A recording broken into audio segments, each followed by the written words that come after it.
Going to the Rams, Damo, I'm going to clearly kick this one off to you, our resident Rams fan.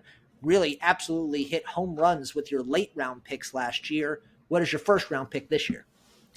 Yeah, so the Rams, great D-line. We over the past 2 years, we figured that out. We got 2 second-year starters, 2 third-year starters. They're great. We fixed Omar Spates is a great backer. We got Landman as a run-stuffing backer. We've got 3 safeties who can all play. It's great. Our corners are just all average.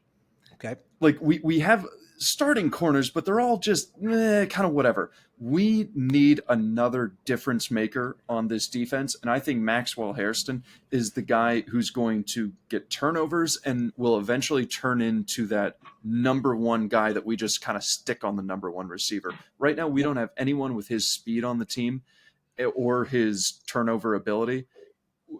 That could very well be the difference maker in a playoff game, those turnovers. I got to say, Maxwell Hairston is the guy I've been circling on this for this pick. Eli, Mike, do you guys want to throw another name in there? Yes, I would like to throw Colston Loveland out here for the Rams. It's weird that Colston Loveland's still hanging out this long. Yeah, don't hate it.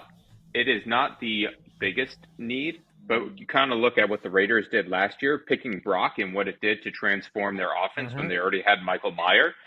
We have Matthew Stafford, who has 1 to 2 years left. So let's get him an impact weapon. We have Tutu, we have Devontae, we have Puka on the outside. So let's add one more model to this team, right? This is a team where, okay, let's just stuff them in, make this as exciting and as difficult to defend as possible, and let McVay have weapons to design around. I got to say, I like both of those picks. Mike, be my tiebreaker. I'm going Maxwell Harrison. I think the Rams need some speed in the back end of their defense. A lot went wrong during that playoff game against Philly, but granted, the snow that came in the second half, really, you couldn't stop Barkley. There's no real answer for that here, but I think that was no fault of the defensive line really. So I'm going Maxwell Harrison. Like I said, shoring up the back end, adding speed. Okay, I think I agree with you here. Hairston, let's lock him in for the Rams here, and that young, really young and inexpensive defense continues to add another piece to it.